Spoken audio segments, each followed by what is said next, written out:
Hi guys, good morning. Welcome to my channel, Jima Talabok. Ngayong umaga guys, tuturo ko sa inyo paano gumawa ng barbecue sauce na talaga namang masarap. Ito yung nagpapasarap talaga sa barbecue yung ginagawa ko tuwing hapon. Kaya laging sold out yung barbecue ko. Minsan kulang pa. So, ituturo ko sa inyo. Ito, isang pitsil yung gagawin ko. Ito yung ingredients ko guys. Napakabilis lang niyang gawin. Ayan, barbecue. Ayan guys, oh. Marinade. 2 sachet barbecue marinade.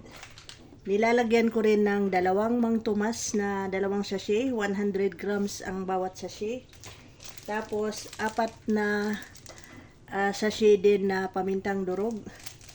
Tapos, mayroon din akong 7-up guys kasi pampabalansi ng ano niya guys, kung malapot kailangan dagdagan natin ng 7-up.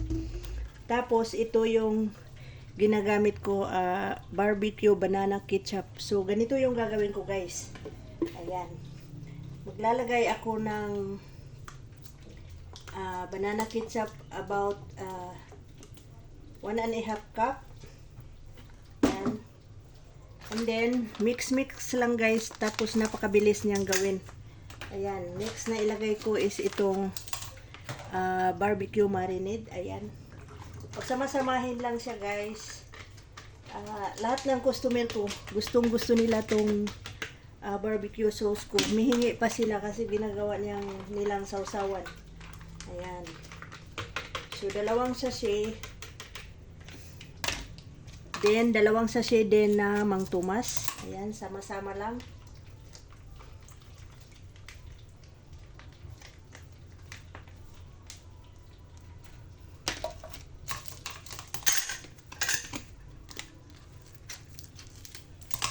Ayan.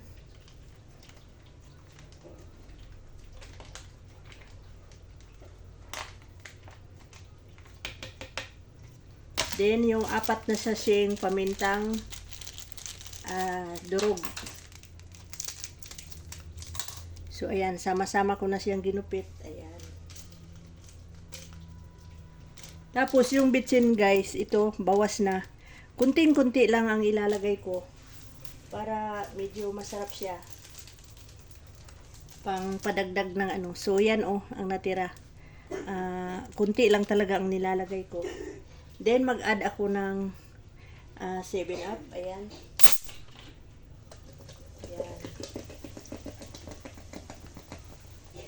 Para yung ating barbecue sauce is hindi siya gaanong malapot. Sakto lang. And then, ito naman yung garlic powder. Maglalagay ako ng 1 tablespoon. So, yan. So, babalansihin ko lang yung ano nito guys, lapot niya guys. Haluin ko muna.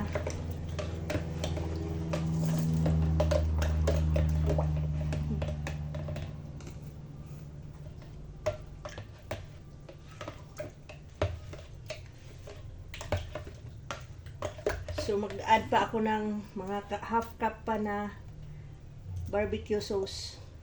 Yan, banana ketchup. Then konting 7-up pa ulit para hindi siya sobrang lapot. So ganito na yung guys. Ayan. So ito na yun. Tinitimpla ko na para mamayang hapon pag nag-barbecue ako, ready na ang aking barbecue sauce. Mabilis lang maubos tong aking barbecue sauce guys kasi yung mga customer ko laging humihingi ng extra sauce. Ayan.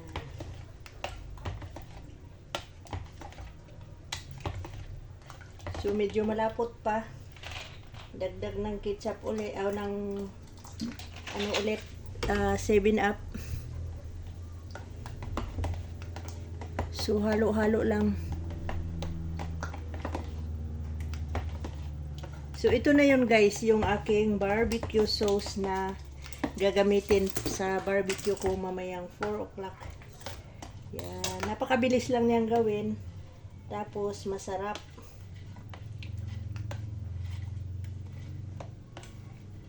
So, ganito yung texture guys. O, ayan. Yan. Hindi siya super lapot. Tapos tikman natin. Saktong-sakto guys. Subukan ninyo sa bahay ninyo yung ganitong klaseng barbecue sauce. Siguradong ulit-ulitin ninyo at ganito na lagi ang ginagawang barbecue sauce. Ganun lang kasimple. Napakabilis gawin. Ayan. Ayan guys. Oh. Ayan oh. Ayan oh. Ayan oh.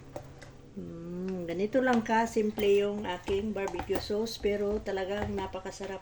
Hindi na ako nag-a-add ng magic sarap o ano pa man. Ganun lang, kunting bitsin lang. Tapos paminta, garlic powder. O sapat na yun guys, masarap na siya. Laging ano guys, laging may Mang Tomas. Isa din yun sa nagpapasarap ng aking barbecue sauce. Mura lang naman yung Mang Tomas eh. Yung isang sasi, 10 piso lang. So, ayan, okay. Okay.